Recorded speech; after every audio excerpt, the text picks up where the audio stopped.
ପିଲାମାନେ ତୁମେ ମାନେ କିପରି ଅଛ? ଆଶା କରୁଛି ତମେ ମାନେ ଭଲରେ ଥିବ ଆଉ ମନ ଦେଇ ସମସ୍ତେ ପଢ଼ୁଥିବ। ଆଉ ଠିକ୍ ଅଛି, ଆମେ ଆଜି ପଢ଼ିବା ଭାଷା ଏବଂ ବ୍ୟାକରଣ। ହେଲା, ପ୍ରଥମ ଅଧ୍ୟାୟ ଭାଷା ଏବଂ ବ୍ୟାକରଣ, ଓଡ଼ିଆ ବ୍ୟାକରଣ ବହିର ଭାଷା ଏବଂ ବ୍ୟାକରଣ। ଚାଲ ତାହେଲେ ପଢ଼ିବା ଷ୍ଟାର୍ଟ କରିବା।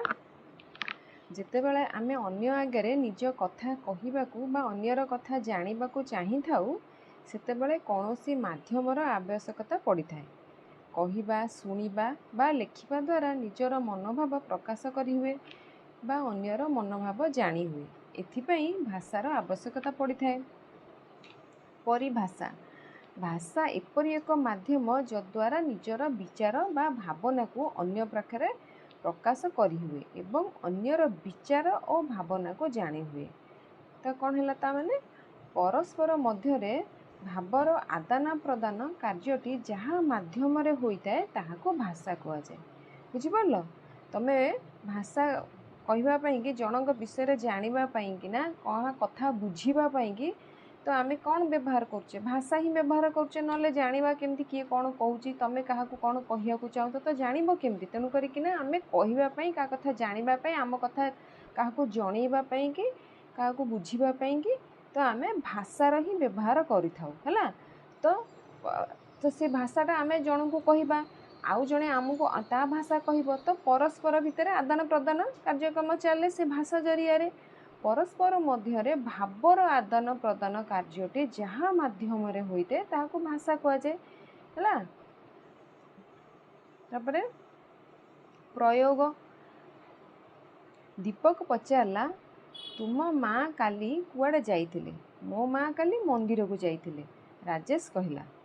ଉପରଲିଖିତ ବାକ୍ୟରୁ ଆମେ ଜାଣିପାରିଲେ, ଯଦି ଆମେ କିଛି କଥା କହିବାକୁ ଚାହୁଁଥିବା ବା କିଛି କଥା ଜାଣିବାକୁ ଇଚ୍ଛା କରୁଥିବା, ସେଥିପାଇଁ ଭାଷାର ବ୍ୟବହାର ହୁଏ। ଏଥର ଜାଣିପାରିଲ ଭାଷା କେମିତି ଆମେ କହୁଛେ, ଆମ କଥା ଜଣାଉଛେ କି ଅନ୍ୟର କଥା ଜାଣିବା, ଆମ କଥା କାହାକୁ ଜଣେଇବା, ତ ଆମେ ଭାଷା ଦ୍ୱାରା ହିଁ ସବୁ କରିପାରିବା। ଏଗୁଡ଼ାକ ଆଦାନ ପ୍ରଦାନ କାର୍ଯ୍ୟ ହେଇପାରେ ଭାଷା ଦ୍ୱାରା। ତ ଭାଷାର ରୂପ କଥିତ ଭାଷା ହେଲା, ଯଦି ଆମେ ନିଜ ମନର କଥାକୁ ପାଟିରେ କହିଥାଉ ତେବେ ତାହାକୁ ଭାଷାର ମୌଖିକ ରୂପ କୁହାଯାଏ। ହେଲା, ଆମେ ଭାଷା ସାଧାରଣତଃ ପାଟିରେ ହିଁ କହିଥାଉ। ତ ଯେଉଁ ଭାଷା ଆମେ ଆମ ମନର କଥାକୁ ପାଟିରେ କହିଥାଉ, ହେଲା, ତେବେ ତାହାକୁ ଆମେ ମୌଖିକ ରୂପ କୁହାଯିବ।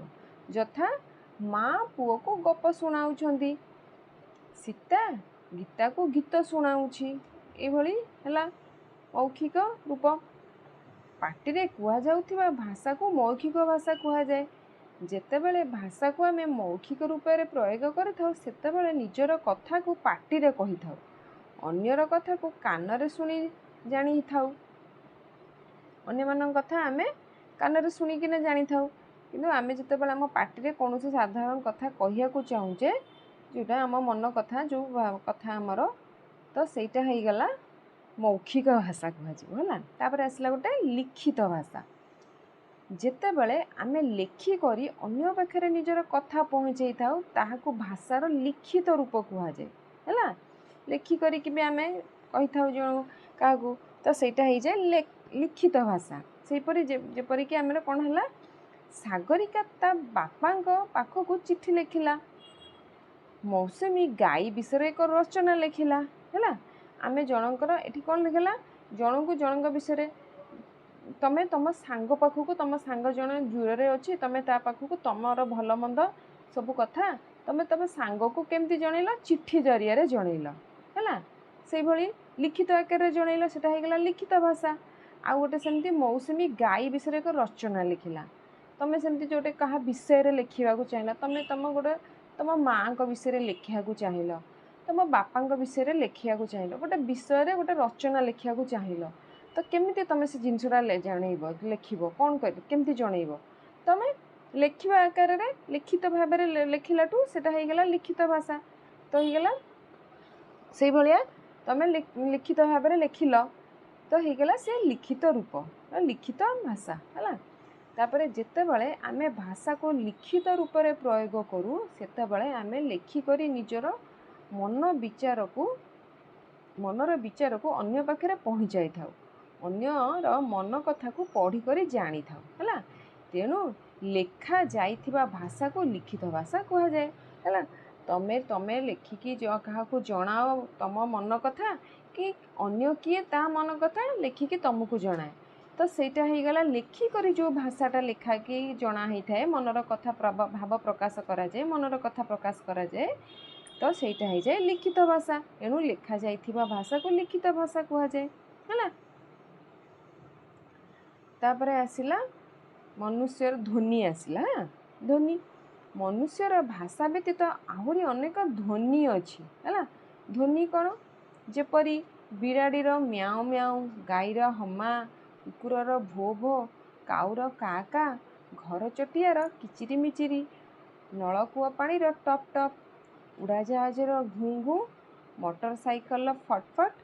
ଏହିସବୁ ଧ୍ୱନିକୁ ଭାଷା କୁହାଯିବ ନାହିଁ। ଏହିସବୁ ଧ୍ୱନି, ଏରା ସବୁ ଧ୍ୱନି ହେଲେ ଆକୁ କ'ଣ ଆମେ ଭାଷା କହିବା କି? ଆର କିଛି ଭାଷା ନାହିଁ, ଏକୁ ଭାଷା କହିପାରିବାନି। ଏରା ସବୁ ଗୋଟେ ଧ୍ୱନି। କାରଣ ଏସବୁ ଧ୍ୱନିର କୌଣସି ଅର୍ଥ ନଥାଏ, କି ଏସବୁ ଧ୍ୱନିକୁ ଆମେ ବୁଝିପାରିନଥାଉ ହେଲା। ଏଇ ଜିନିଷ ଆକ୍ଚୁଆଲି ଆମେ ଆର କୌଣସି ଭାଷା ହିଁ, ଆର କିଛି ମାନେ ଅର୍ଥ ହିଁ ନାହିଁ, ଆର କିଛି ଆମେ ବୁଝିଥାଉ କି? ଆର ଖାଲି ସାଉଣ୍ଡ ଅଛି, ଆମର ଧ୍ୱନି ଅଛି, ତାକୁ ଆମେ ଖାଲି ଶୁଣୁଥାଉ। ବିଭିନ୍ନ ପ୍ରକାର ସବୁ ରକମର ସମସ୍ତଙ୍କର ଗୋଟେ ଗୋଟେ ଅଲଗା ଅଲଗା ଧ୍ୱନି ଆସୁଛି, ହେଲେ ଆର କିଛି ମାନେ ନଥାଏ, ଆର କିଛି ଅର୍ଥ ନଥାଏ ହେଲା, ଯାହାକି ଆମେ ବୁଝିନଥାଉ। କିନ୍ତୁ ସମସ୍ତଙ୍କର ଗୋଟେ ସାଉଣ୍ଡ ଅଛି, ଆକୁ ଧ୍ୱନି ହିଁ କୁହାଯିବ, ଆକୁ ଭାଷା କୁହାଯିବନି। ସଂକେତ ବା ଠାର ହେଲା। ସଂକେତ ବା ଠାର ଆସିଲା। ନିଜେ କିଛି କଥା ଅନ୍ୟକୁ କହିବା ପାଇଁ ଲିଖିତ ରୂପ କିମ୍ବା ମୌଖିକ ରୂପ ବଦଳରେ ଆମେ ଠାର ବା ସଂକେତ ପ୍ରୟୋଗ କରିଥାଉ। ଠିକ୍ ଅଛି, ଏଇଟା ଗୋଟେ ଆସିଲା ଠାର ବା ସଂକେତ। ଯେପରି ତୁମଠାରୁ କିଛି ଦୂରରେ ଥିବା ଜଣେ ବ୍ୟକ୍ତିଙ୍କୁ ଡାକିବା ପାଇଁ ତୁମେ ହାତ ଠାରିଥାଅ। କିଛି ଉତ୍ତର ହଁ ବା ନା କହି ମୁଣ୍ଡ ଟୁଙ୍ଗାରିଥାଅ ବା ମୁଣ୍ଡ ହଲାଇଥାଅ। କୌଣସି କଥା ଶୁଣି ଦୁଃଖ ବା ଖୁସି ନିଜ ଚେହେରା ସାହାଯ୍ୟରେ ପ୍ରକାଶ କରିହୁଏ। ସଂକେତ ସାହାଯ୍ୟରେ ଆମେ ଆମର ଭାବକୁ ସମ୍ପୂର୍ଣ୍ଣ ରୂପେ ପ୍ରକାଶ କରିପାରିନଥାଉ, ଯେପରି ଦୁଃଖ ବା ଖୁସିର ଭାବ। ଏଣୁ ସଂକେତକୁ ଭାଷା କୁହାଯିବନି। ବାସ୍ ଇଏ ବି ଗୋଟେ ଆସିଲା। ଯେମିତି ଆମେ ଧ୍ୱନିକୁ ବି ଗୋଟେ ଭାଷା କହିବାନି, ସେମିତି ସଂକେତକୁ ବି ଆମେ ଗୋଟେ ଭାଷା କହିବାନି ହେଲା। ଯେମିତି ଆମେ ତମ କ୍ଲାସ୍ରେ ସାର୍ କ'ଣ ପଢ଼ଉଛନ୍ତି, ତମର ପେନ୍ରୁ ଇଙ୍କ୍ ସରିଗଲା, ତମେ ତମ ସାଙ୍ଗକୁ ଠାରିକିନା ଏମିତି କହିବ ଯେ ମୋର ପେନ୍ରୁ ଇଙ୍କ୍ ସରିଗଲା, ମୋତେ ଗୋଟେ ପେନ୍ ଦେ। ତମେ ଠାରିକି କହିବ, କାରଣ ପାଟି କଲେ ସାର୍ ତ ସେଠି କହିଥିବେ ନାଇଁ କ୍ଲାସ୍ରେ କେହି ପାଟି କରିବନି, ସେଥିପାଇଁ ତମେ ତମ ସାଙ୍ଗକୁ ଠାରିକି କହିବ। ତ ସେଇଟା କ'ଣ ଗୋଟେ ଭାଷାରେ କେବ ତମେ ଠାରରେ କହିଲ ହେଲା, ସଂକେତ ତମେ ଦେଲ, ଠାରରେ କହିଲ କି ମୋତେ ପେନ୍ ଗୋଟେ ଦେ। ତ ସେଇଭଳି ତମେ ସେଟାକୁ ଭାଷାରେ କୁହାଯିବନି, ସେଟା ଭାଷା କହିବାନି। କିନ୍ତୁ ଆମେ ଆମର କଥା ରଖିଲୁ ଜଣଙ୍କ ପାଖରେ, ଆମେ ଜଣଙ୍କୁ ଆମର ଗୋଟେ ମାଧ୍ୟମରେ ଆମେ ତାକୁ ବୁଝେଇଲୁ ହେଲା, ସେଇଟା ସଂକେତ କୁହାଯିବ। ଆମେ ସଂକେତ ଦେଲୁ, ଠାରରେ କହିଲୁ, ସେଇଟା ଠାର ନାହିଁ କି ସେଇଟା ଆମର ଭାଷାରେ ଯିବ ହେଲା। ଗଲା। ସେହିପରି ଆମର ଆସିଲା ଲିପି। ଭାଷାକୁ ଲିଖିତ ରୂପରେ ପ୍ରୟୋଗ କରିବାକୁ ଲିପି କୁହାଯାଏ ହେଲା। ପ୍ରତ୍ୟେକ ଲିପିରେ ନିଜର କଥାକୁ କହିବା ପାଇଁ ଆମେ କିଛି ଶବ୍ଦ ଓ ଚିହ୍ନ ଆଦି ବ୍ୟବହାର କରିଥାଉ। ନିଜର ଭାବନାକୁ ଆମେ ଅନେକ ଲିପି ମାଧ୍ୟମରେ ଲେଖିପାରୁ, ଯେପରି ସଂସ୍କୃତ, ହିନ୍ଦୀ, ରୋମାନ, ବଙ୍ଗଳା, ତେଲୁଗୁ, ଉର୍ଦ୍ଦୁ ଓ ପଞ୍ଜାବୀ ଆଦି। ଏସବୁ ଆମର ଭାଷା ରହିଛି। ଆହୁରି ବହୁତ ଭାଷା ରହିଛି ଆମର ହେଲା। ଯେପରି ମୁଁ କ୍ଷୀର ପିଏ, ଓଡ଼ିଆ ଲିପି। मैं दूध पीता हूँ, देवनागरी लिपि। ଏଇଟା ହେଲା। ସେମିତି ଆଇ ଡ୍ରିଙ୍କ ମିଲ୍କ, ରୋମାନ ଲିପି। ଭାଷାର ଲିଖିତ ରୂପକୁ ଲିପି କୁହାଯାଏ ହେଲା।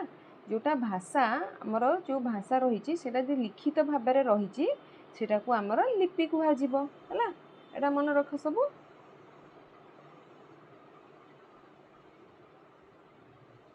ତାପରେ ହେଲା ବ୍ୟାକରଣ।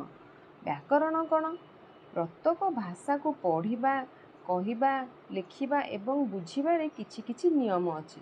ସେହିସବୁ ନିୟମ ଆଧାରରେ କେଉଁ ବାକ୍ୟ ଠିକ୍ ବା କେଉଁ ବାକ୍ୟ ଭୁଲ ବିଚାର କରାଯାଇଥାଏ। ଅଶୁଦ୍ଧ ବାକ୍ୟ ଆସିଲା ଶୁଦ୍ଧ ବାକ୍ୟ ହେଲା। ଅଶୁଦ୍ଧ ବାକ୍ୟ କ'ଣ? ପିଲାଟି ଦୌଡ଼ୁଅଛି, ପିଲାଟି ଦୌଡ଼ୁଅଛି।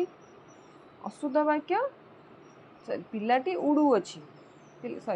ପିଲାଟି ଉଡ଼ୁଅଛି, ଏଇଟା ପିଲାଟି ଦୌଡ଼ୁଅଛି ହେଲା। ଅଶୁଦ୍ଧ ବାକ୍ୟରେ ଅଛି ପିଲାଟି ଉଡ଼ୁଅଛି ହେଲା। ପିଲାଟି କେମିତି ଉଡ଼ିବ, ସେଟା ଏଇଟା ସେଥିପାଇଁ କି ଅଶୁଦ୍ଧ ହେଇଗଲା। ଆଉ ଶୁଦ୍ଧ କ'ଣ? ଶୁଦ୍ଧ ବାକ୍ୟରେ କହିଲେ ଯେ ପିଲାଟି ଦୌଡ଼ୁଛି, ହଁ ପିଲାଟି ଦୌଡ଼ି ପାରିବ, ହେଲେ ପିଲାଟି କ'ଣ ଉଡ଼ି ପାରିବ କି? ସେଟା ହେଇଯିବ ଅଶୁଦ୍ଧ। ନଦୀରେ ନିଆଁ ଲାଗିଅଛି, ସେମିତି ଆଉ ଏଇଟା ହେଇଯିବ, ଏଇଟା ଅଛି ଅଶୁଦ୍ଧ ବାକ୍ୟରେ। ଶୁଦ୍ଧ ବାକ୍ୟରେ ଅଛି ଜଙ୍ଗଲରେ ନିଆଁ ଲାଗିଅଛି। ଅଶୁଦ୍ଧ ବାକ୍ୟରେ ଅଛି ନଦୀରେ କେମିତି ନିଆଁ ଲାଗିବ? ନଦୀରେ କେବେ ନିଆଁ ଲାଗିପାରିବ କି? ସେମିତି ଏଇଟା ହେଇଯିବ ତାହେଲେ ଅଶୁଦ୍ଧ ବାକ୍ୟ। ସେମିତି ଶୁଦ୍ଧ ବାକ୍ୟରେ ଯେମିତି ଜଙ୍ଗଲରେ ନିଆଁ ଲାଗିଅଛି, ହଁ ଜଙ୍ଗଲରେ ନିଆଁ ଲାଗିଯାଏ, ଗଛ ସବୁ ଜଳିଯାଏ, ଜଙ୍ଗଲରେ ନିଆଁ ଲାଗେ, ଏଇଟା ଶୁଦ୍ଧ ବାକ୍ୟ ହେବ। ସେମିତି ଭାଷାରେ ଶୁଦ୍ଧତା ରକ୍ଷା କରିବା ପାଇଁ କିଛି ନିୟମ ପାଳନ କରିବା ଅନିବାର୍ଯ୍ୟ। ସେଇ ସବୁ ନିୟମକୁ ବ୍ୟାକରଣ କୁହାଯାଏ ହେଲା। ବୁଝିପାରିଲ ବ୍ୟାକରଣ କାହାକୁ କୁହାଯାଏ? ବ୍ୟାକରଣ କ'ଣ? ଭାଷାରେ ଶୁଦ୍ଧତା ରକ୍ଷା କରିବା ପାଇଁ କିଛି ନିୟମ ପାଳନ କରିବା ଅନିବାର୍ଯ୍ୟ।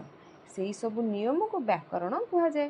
ବ୍ୟାକରଣ ଦ୍ୱାରା କୌଣସି ଭାଷାକୁ ଶୁଦ୍ଧ ଭାବରେ କହିବା, ଲେଖିବା ବା ବୁଝିବା ସହଜ ହୋଇଥାଏ ହେଲା। ବ୍ୟାକରଣ ଦ୍ୱାରା ଆମେ ଭାଷାକୁ ଶୁଦ୍ଧ ଭାବେ ଲେଖିଥାଉ, କହିଥାଉ, ଆଉ ସେଇଟା ବୁଝିବା ବି ସହଜ ହୋଇଥାଏ ହେଲା। ସେଇଟା ବ୍ୟାକରଣ, ସେଥିପାଇଁ ଆମର ପଢ଼ିବା ଆଉ ଜାଣିବା ହେଲା। ପିଲା ଏତିକି ଆଜି ତୁମ ପାଇଁ ରହିଲା। ବାକି ତା'ର ଅଭ୍ୟାସଟା ଆମର କରିବା। ମୁଁ ନେକ୍ସଟ ଭିଡ଼ିଓରେ ତୁମ ପାଇଁକି ଆଣିବି ତା'ର ସବୁ ପ୍ରଶ୍ନ ଉତ୍ତର ସବୁ, ଆଉ ତୁମେ ତାକୁ ପଢ଼ିଥାଅ, ଜାଣିଥାଅ। ଆଉ ନେକ୍ସଟ ଭିଡ଼ିଓରେ ମୁଁ ଆସିବି, ତୁମର ସେଇଟା ଏକ ପ୍ରଶ୍ନ ଉତ୍ତର ଏରା ସବୁ କରେଇଦେବି ହେଲା। ବେଲେ ହଉ, ମୁଁ ରହୁଛି। ଧନ୍ୟବାଦ। ଆମ ଚ୍ୟାନେଲକୁ ସବସ୍କ୍ରାଇବ୍ କରିବ, ଲାଇକ୍ କରିବ।